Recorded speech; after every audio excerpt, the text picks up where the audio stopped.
Welcome back to the base of Mount Sinai. We've been discovering the immense importance of this place, and one of the probably most memorable events that happened here was the infamous golden calf. And so there's a small hill right at the base of Mount Sinai right here made of this rock, and you can see even behind me there's sort of a flat surface there. Now the Arabs of the area call it the Tomb of Aaron. It's very interesting. The Tomb of Aaron probably is actually in Jordan, but it is a place that's a monument to him.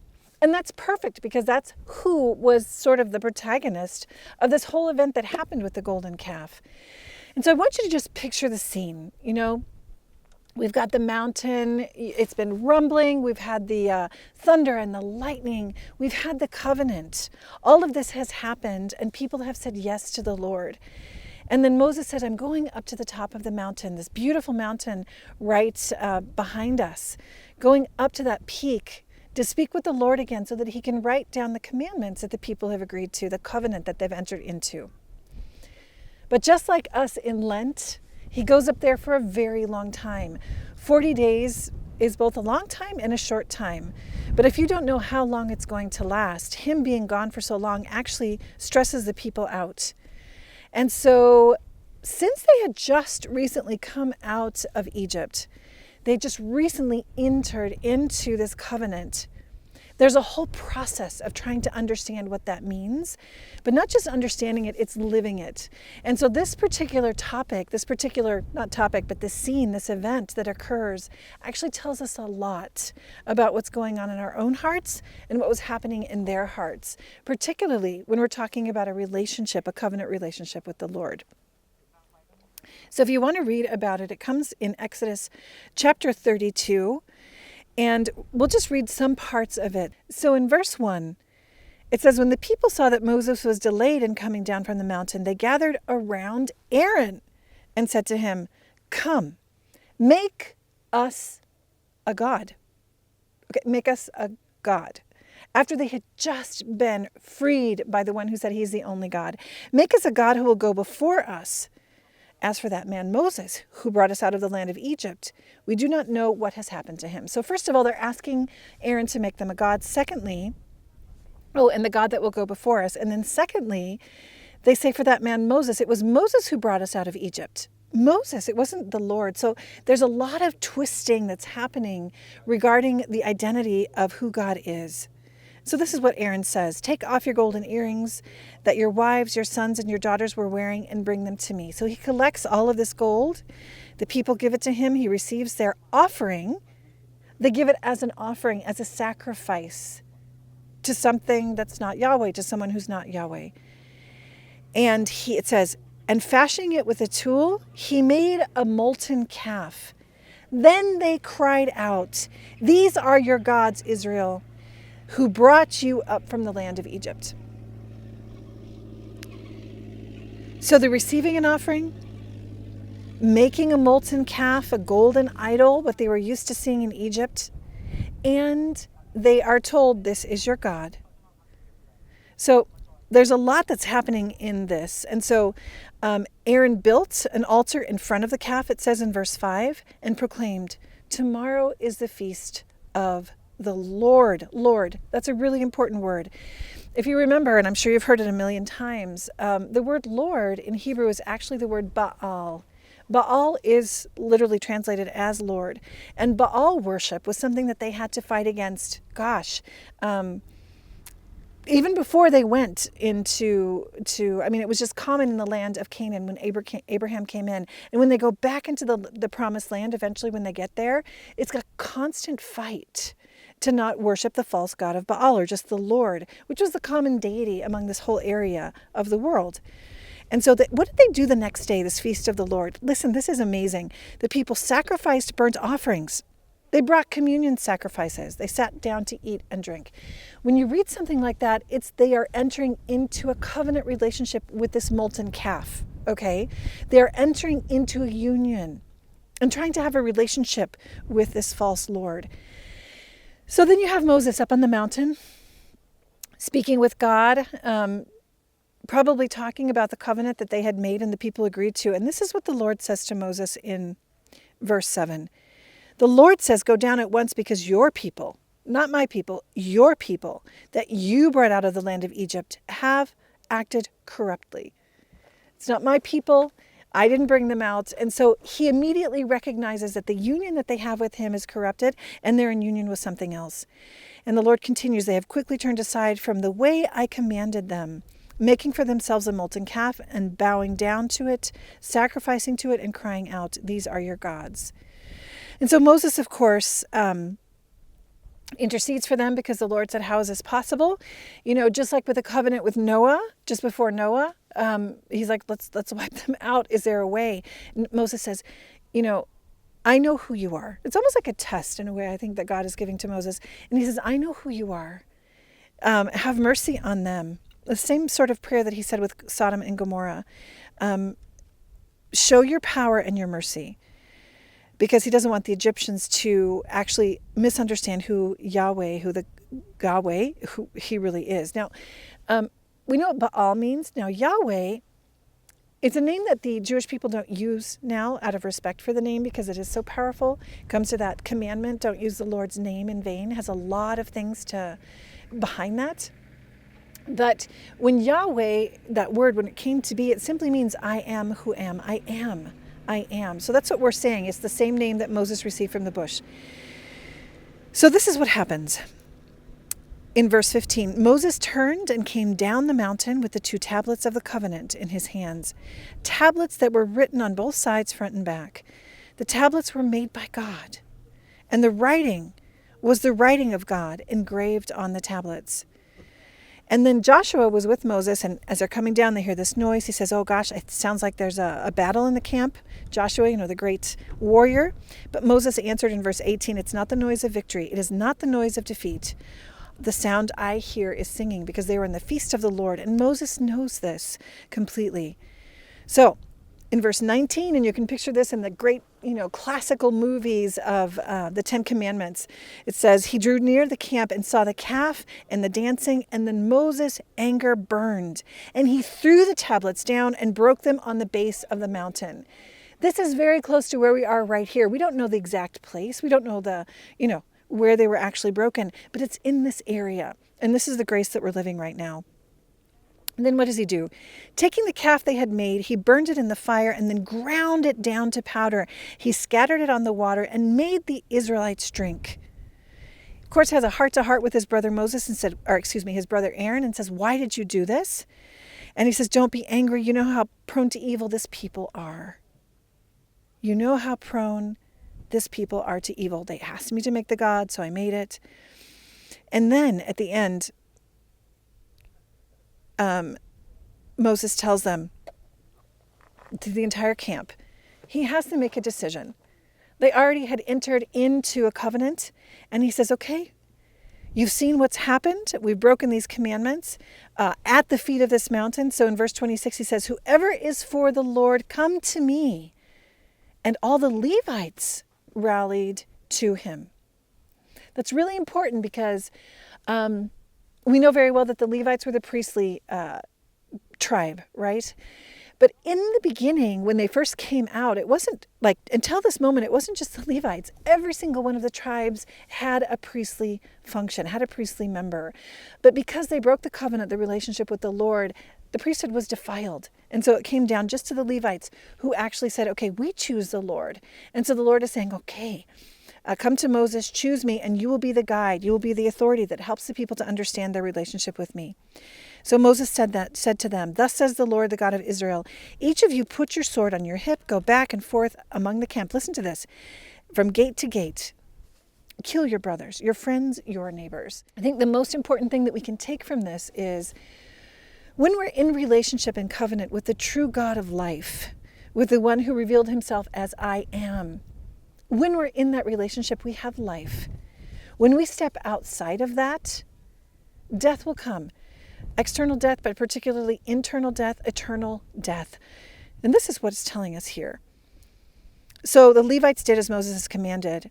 And he then says in verse 29, you today are installed as priests. And then Moses said to the people, you have committed a grave sin.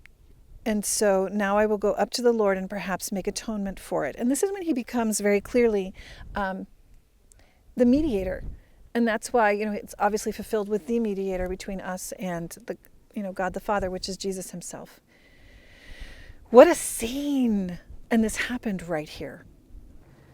So Moses goes up to the mountain to mediate, to actually make atonement for the sin for the people. Because those that remained surviving, God is not giving up on them. They're his chosen people. Now, I think it's important to remember that Yahweh, of course, means I am who am, as I said, but it's a personal Lord. It's a personal covenant name. The covenant with him. The chosen people use that name. And that name actually means children and a father. Whereas Baal certainly is this impersonal Lord. Now, the greatness of this can be interpreted in many ways. For our pilgrimage, as we're going to be making our way through the desert of Lent, through this time of cleansing and atonement in a certain way to enter into the rest of the promised land, really demands that we understand why this was so grave. Of course, you're stepping out of the covenant. We see the gravity of it because of death that comes following that. But it's because of a change in the nature, not just the nature. It's like the change of understanding who God is. Who is he really? Yahweh, my Father, the one with whom I'm called to unity, to covenant? Or is he someone else? Is he Baal? Now, when we go back to what happened just up the street here, well, a little bit further than the street, but where the burning bush was, where the well was, and Moses, when he hears the call of the Lord introduces himself, and he says, and we're used to hearing it, so sometimes it just doesn't hit home, right? It says, I am the God of Abraham, the God of Isaac, Jacob. Okay. So if you think about it, he doesn't say, I am the God of Abraham only, because that would mean the God of Abraham and also Ishmael. But I would like to suggest something that a great theologian actually suggested at one point, and he said, the big sin here is the changing of God's face according to the way the Ishmaelites believe. If you look at the Muslims who claim Ishmael, in a certain sense, as their forefather, just like Abraham, Isaac, Jacob, and then, of course, Jacob becomes Israel, the forefather of Israel, and then the chosen people. What they believe about God is that he is a master, and they are his slaves. In fact, many of the more, radical faithful, they will say that even suggesting that God is a father is a blasphemy. That is not who he is. And so if you look at this golden calf situation, where they just assign, the name of God to this calf, they're doing more than just saying, oh, we'll just call the calf the Lord, whatever, we're just changing the name of Yahweh to another name. No. It's distorting the face into one who is a master. We become his slave, we become his property. And when you are someone's property, you don't enter into a loving relationship. There isn't a relationship with property, with a staff, with a rock, with what I own. No. It's with a person. So the gravity of this is the people have come out with the Lord and they need to know who he really is. Who he really is. He loves them as a person, as a father. He loves all of the human race as a father. That's the whole point of the covenant. The covenant which brings us in not just to a father-son relationship, but this intimacy even of marriage, of marital union, which comes later in the prophets. They'll tell us about that. The Lord wants to be one with us and to bring us into his divinity. Well, another thing that's suggested in this line is that because there is this distortion of the face of God, we can ask ourselves, well, who is it that wanted to be like God? From the very beginning, he wanted to be like God. And he was the one who was also the prince of this world. The one who can give us power and glory and success in battle. He can give us wealth with all the things in the land. He can give us everything that we want here in a material, earthly way because he is the prince of the earth. What were they worshiping? when they were worshiping this golden calf. The liar, the deceiver himself. You know, when I was a child and I saw for the first time that classic movie, like I mentioned, the 10 Commandments, it did kind of look like a scene from hell in a way, because you got the fire and the people dancing. It's just kind of weird. That's the gravity of it. That's why God could say to Moses, "What is this depraved people?" And that's why Satan was probably just rejoicing. Those that were brought out of Egypt as chosen aren't worshiping God, Yahweh, the Father. In fact, they're worshiping him who wants to be as a God and wanted the glory of the Lord. That's really, really strong. But that's what happened here.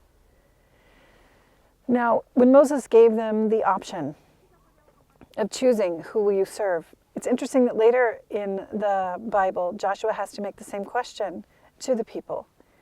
Who will you serve? And then that very well-known answer, as for me and my household, we will serve the Lord. This is a constant choice.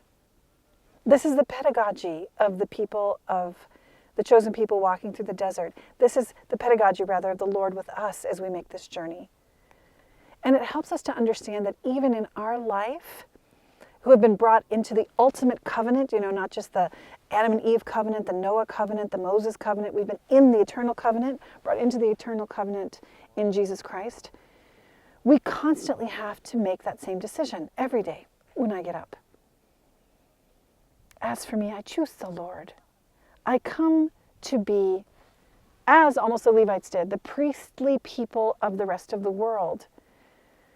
The priests, the Levites, were the point of reference. They were the example. They were to bring the rest of the people to the Lord. That's the whole mission and vocation of the ancient Israelites, of the chosen people. It's the vocation and mission of every single one of us. That's why it can be extremely grave when we get confused about who God is, when we're asking him just for material things, things of this world. It means we're not entering into a relationship with God. We're actually entering into a relationship with the one who's the prince of the world. So as we continue our Lenten journey, as we continue our journey through the desert, let us rejoice in the fact that God disciplines us in this way. He disciplines us and teaches us and is patient with us, disciplining in the sense that he will kill off certain parts of us, right? Just like there was death among the people who rebelled. He will give death to those parts of us. And we have to let him do that. We have to let him do that so that we can live. It's like when you prune a tree. It's always hard for me to see trees getting pruned. Even when I know, like olive trees in the Holy Land, they have to be pruned so that the sunlight can come and they can give more fruit. I hate to see it. In the same way, it's like I hate to give up things and have certain parts of me die, but certain parts of me need to die that are connected to the world and worshiping the God of this world. So that's going to be my prayer for you and for me as we make this Lenten journey. And as we continue on this path of Exodus and understand why it's so important entering into this covenant to be able to reach true freedom and happiness, I hope you can join us every day. And we hope to see you tomorrow. And we've been praying for you right here in the monastery of St. Catherine. And we're going to continue doing that all throughout the desert. So may God bless you, and we hope to see you again tomorrow.